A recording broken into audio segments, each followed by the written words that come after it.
Hello and welcome back to the Minetrek.net game server. Will be an update for the Enterprise D. Today is October 17th, 2018, and I'm done. I just finished up the last deck, Deck 42 of the Enterprise D. All the preliminary systems are in, and the first rework has been done. All that's left now is for the hull work and some basic systems, some of the stuff that I didn't put in, but there's not too many of those. There's just a few systems that I was waiting to put in until we did some rethinking and stuff. And any of the fit and finish work for redesign for the new blocks. Updating the corridors in the drive section, or excuse me, the corridors in the saucer section have to all be updated to the new blocks. Maybe some revision works here and there, and of course filling in all of the rooms and whatnot. But yeah, the Enterprise D is done. So yeah, it's been a long journey, and I'm pretty excited about it. Anyways, Phase 2, I should specify, Phase 2 is done. Phase 3 is the hull work and the final fit and finish of the ship. So, and any revision work that needs to be done, i.e. corridor updates and things like that. But yeah, I'm pretty happy about it. It's it's been a journey. I'll give it that. Well, let's take a real quick look here. Em says that she's fixed the piston door thing, so let's test that. Looks like the piston doors are working on this side. Cool. I broke them over here, so I don't think they're going to work over here, but we'll take a real quick look here, and then I'll give you a quick tour of the decks that I just completed. They're not that big, so it won't take very long to do those. Zip on down here. And remember, I did some work on this one, so it may not work. Yeah, so I'll have to fix this one here, but for the most part it's not an issue. Probably just a piston block position issue. I think one of them has to be a sticky piston, if I'm not mistaken. Find out here.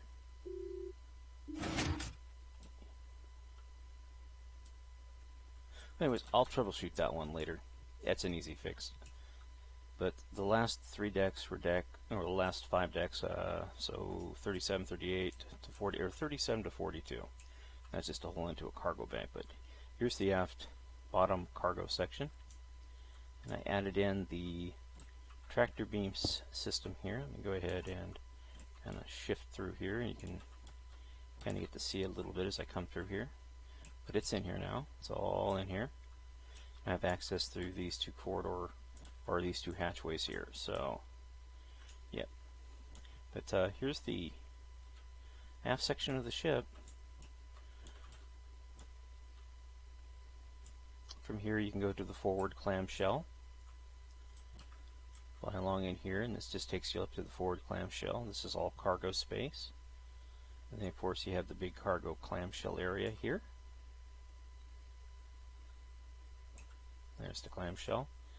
I think this was a really crappy design, to be honest with you. There's just absolutely no way to rectify the waste of space that this hatch is. So ideally I think the hatch slides open or positions open, and the actual deck should be lower, but because of the way that the decks and stuff space out, yeah, you just can't do that. So this is the best position for this deck.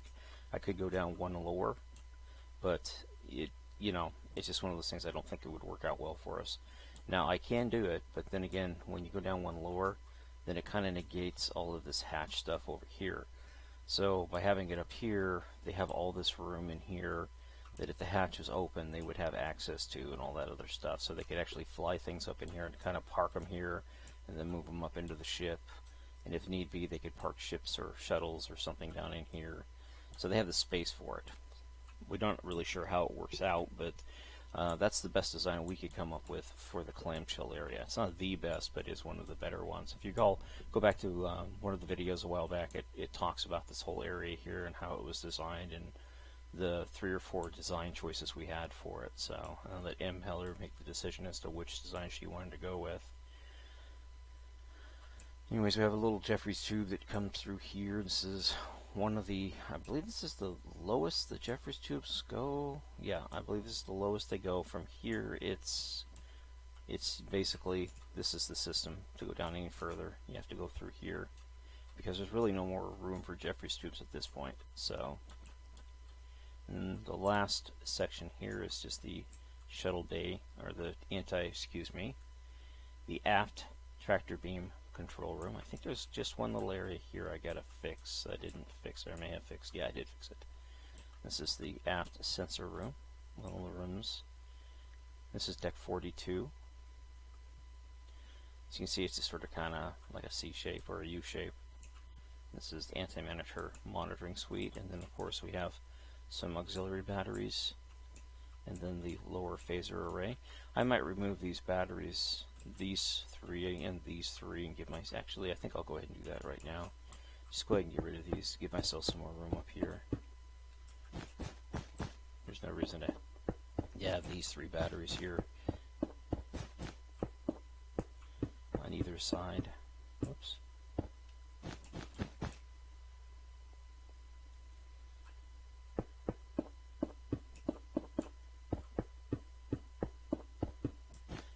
This journey started quite a long time ago, and to be honest with you, I always knew I'd get it done. I just didn't know that it would take this, how long it would take. To be honest with you, I always figured it would be done a lot sooner, but I've been doing the project mostly by myself for the last year and a half, 2 years, and M's been a great help labeling stuff. Jamie's been a great help helping fill in rooms. A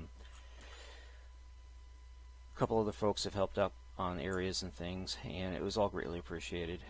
But for the most part, it's been a solo job.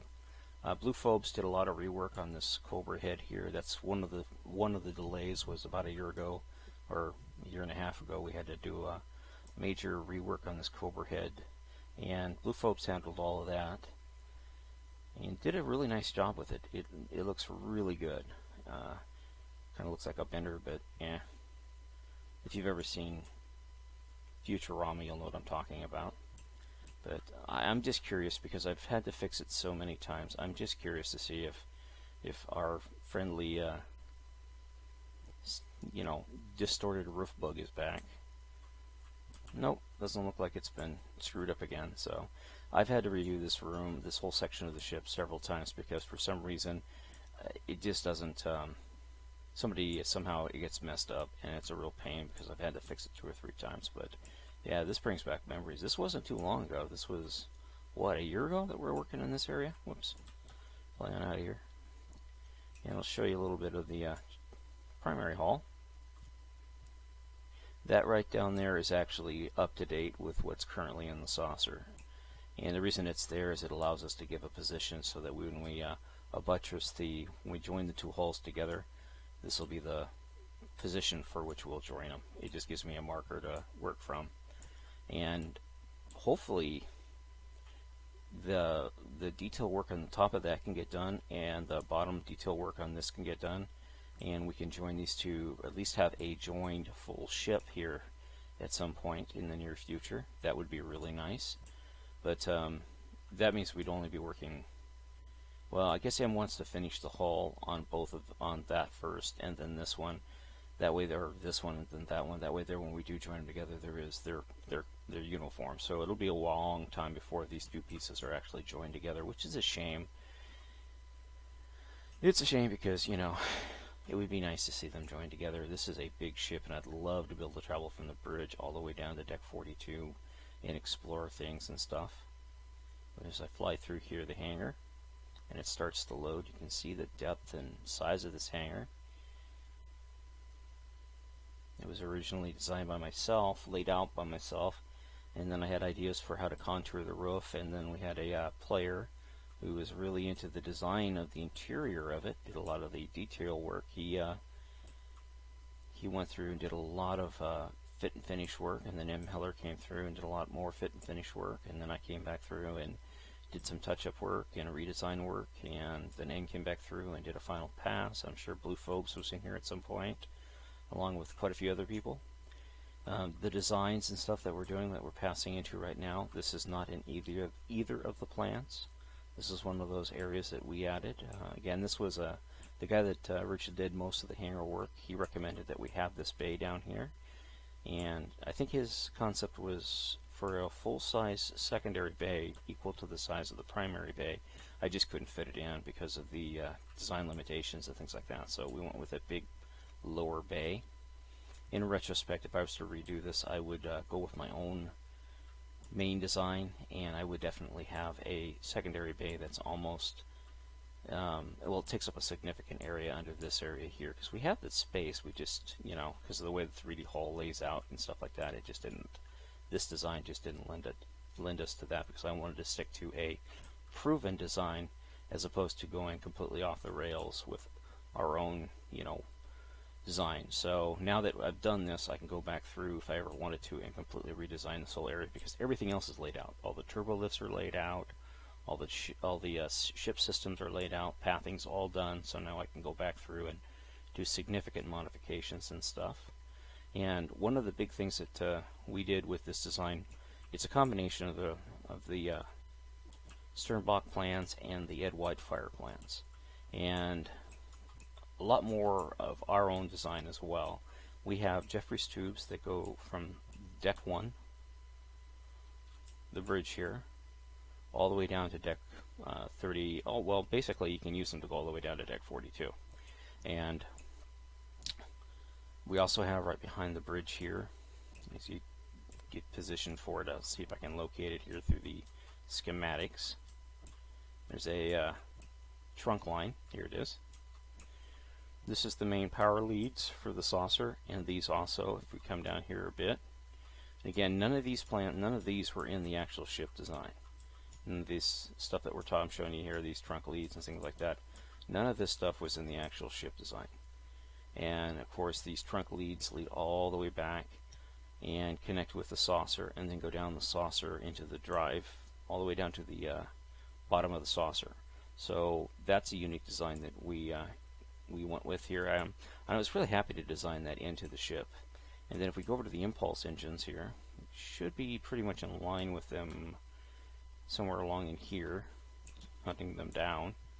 I have a crossover for the impulse engines, and they allow us, see, there are a few rooms here that aren't fully fleshed out and stuff like that, but eventually these rooms will get filled in. But there was just not a lot of stuff I could do with this area here, so I just kind of left it alone and figured we'd just come back to it again later on. But yeah, there's a full-on crossover.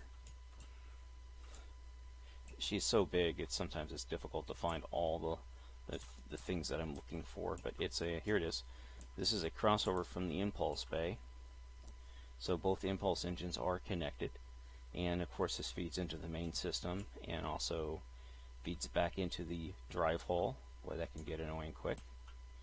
And at no point are there any plans to show us what the impulse bay looks like, so we had to completely design the impulse bay. I mean, you could extrapolate from the images and stuff what the impulse bay could look like, but overall we had to design the entire impulse bay. And again, these engines, I think these engines were designed by Blue folks and a couple other folks. I know Blue was involved with it. I don't know who else was, but these impulse engines were very well designed and lent themselves well and have been adapted for many other builds in many other ways. Very cool. And if we come over here, you can see where the pods and things like that to feed, I guess, replacement pods and stuff like that are right through here, and they truck along here on these anti-grab lifts. These things are immensely heavy. Then we have all the servicing areas down through here, and parts and maintenance and stuff like that. And if you come up through here, you have a big open storage bay here. And then I think down here we have the fabrication area for the impulse bay. Another one of our custom design things. And the ship has many custom areas in it. We used every square inch of the ship, and that's because with the hull we knew that we had a lot of extra space that the plans did not include. And if I fly back here and get some speed up real quick, now none of the plans, available plans, utilize any area of the pylon, and most of the plans, this is just a big empty space, and we utilize it effectively as part of deck 36 and and such. So, and back here is of course, the maintenance area to work on the nacelle, to fabricate the nacelle. Again, my idea is that a large fabricator is stored in here, and it's brought out and assembled, and then it can fabricate coils for the entire nacelle. And this whole deck here, I mean, just go over to the images or look from the Dynamap. I think it'll be loaded eventually. I'm waiting for the Dynamap to update, but all the decks are over there to be viewed from a top-down view. Then when I designed out this nacelle, this actually went a lot faster than I thought it would. And again, a lot of help was in on this. The coil design was my initial design, but it was a rework from I believe a Mad Squirrel design. And then I had a lot of help in here with setting this up from a couple of folks. Jamie, Blue Phobes helped me along the pylon, and Killer Waffles helped out. I believe Cass helped out. Quite a lot of folks helped out getting this all set up and things like that. So, but mainly Jamie, Shadow Appler. Yeah, he came in and he was able to help me get a lot of the stuff up and running, which was greatly appreciated. But yeah, a lot of work went into this, and then of course designing all of this and everything else. I don't recall who designed the Buzzard collectors, but they did a really nice job with those. So we had to shorten them a little bit to make them work and tweak them just a slight tad bit to get them to work in here. But yeah, so we have a fully explorable nacelle. You can literally go from the bridge to the nacelles once the ship is all connected and stuff. Now, I've tried to do as much corrective work on where the windows and stuff go as I can. But again, sometimes on the 3D model, the windows are over spaces that you have windows that are right into a deuterium tank. They just didn't make any sense whatsoever, because the deuterium tank goes all the way up to the hull. Then when you come outside of the hull, you have windows there. It made no sense at all. Now, granted, there are areas in here that will have windows that aren't in here yet. As you can see, there are rooms here, and if we fly along here, you can see there are a lot more rooms that can have windows. I just haven't put them in. So that's part of the Phase 3 fit and finish stuff that we do with the hull. Because with the hull, the windows will get marked and placed. And down here, I'm really concerned about, because there's just literally no place to put more windows. There's all kinds of stuff in here that prevent the windows from going in here. Even if we were to do the windows first, and we place windows here, we would realize that they're pointless, because here's the floor of the deck above it, and if we had windows here, where would they go into? Because there's the deck, there's the floor for the deck above it, and there would be a set of windows here. It made no sense, unless the Enterprise isn't laid out like this, and it's laid out in a really weird design where as you transition from one area to the other, the position of the deck changes to, like truly, because there's no gravity in space, so the ship creates its own gravity. So, I mean, it could have like the decks going up and down, and then, as you cross through a bulkhead, then they go left to right, that kind of stuff. Yeah, I don't know. I think they just put the windows everywhere because they need windows, and windows go here good. Like, for example, all the plans show, escape pods going right up underneath the impulse engine. There's no room. I mean, literally, there's the hull, there's the impulse engine. So how could you put an escape pod in there? It's just, oh yeah, you could fit an escape pod in there, but you could put one right here. Yeah, you could fit an escape pod in here, but it'd look really funky and get in the way of working on the engines. So, yeah, things like that, just little things. And of course, there's no deuterium tanks in the primary hull. We have deuterium tanks. We had big deuterium tanks into the primary hull. And then Jamie, there is a grotto in the Whitefire plans, but there's no grotto in the Sternbach plan. So Jamie went ahead and designed out the grotto. And he also designed out a Zen Garden for us. And this grotto is just absolutely beautiful. I love coming in here just looking around. Of course, Jamie will probably want to come in here, update it, and do things like that over time, but hopefully he won't. But the mall, the grotto, and, we have a theater at the end of the grotto here. This was designed by the same guy that did the hangar work. So he designed this room. Did a really nice job with it. Of course, because having this here, we had to move the captain's room from that deck to this deck. This is the captain's room right here. This is the captain's. Well, this is 10 forward.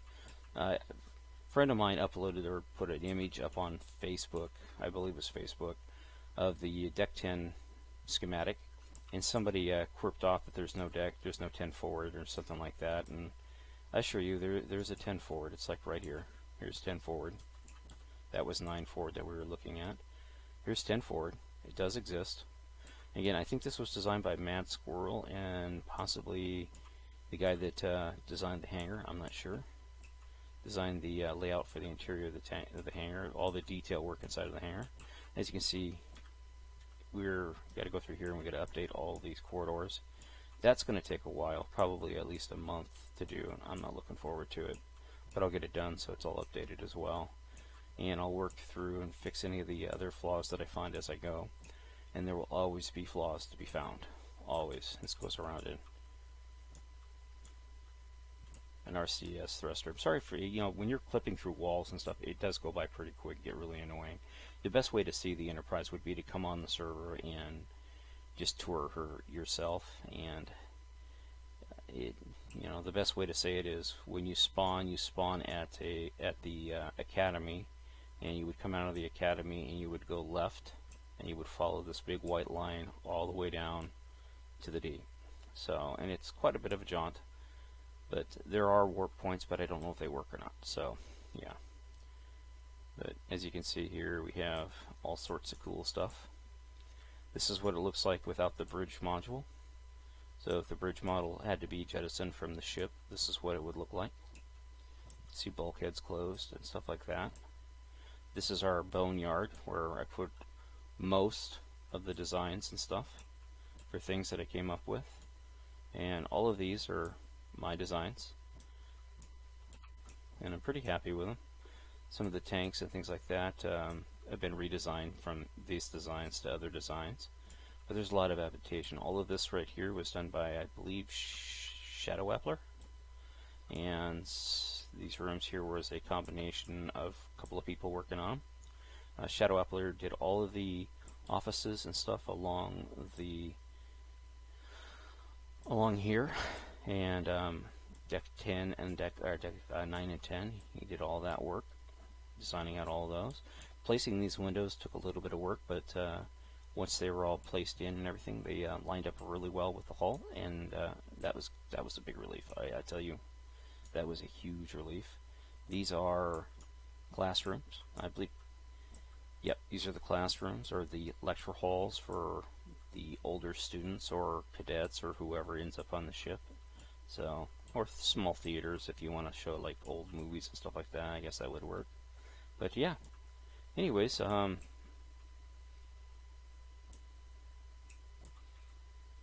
sure why this chunk here is out, but a big chunk of the ship is out. I'm kind of wondering why this is over here, but you kind of get the layout of the ship and stuff. You can see how the columns line up and all the corridors and stuff. For the most part, they're all in line with each other.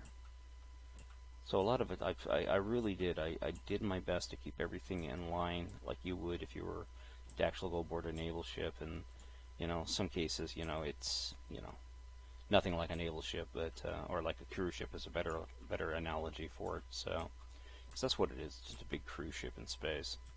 But yeah, and I'm curious, is this just the top of the grotto? No, this here is the Zen Garden designed by Jamie, Shadow Appler. Yeah, check it out. I had no idea what we were going to do with this space. I just knew that I wanted a Zen Garden in here, and he did a beautiful job setting it up. Really looks good. So, anyways, appreciate you taking time to watch. Again, this is the Minetrek.net game server, and y'all have a great day. See you in the next update.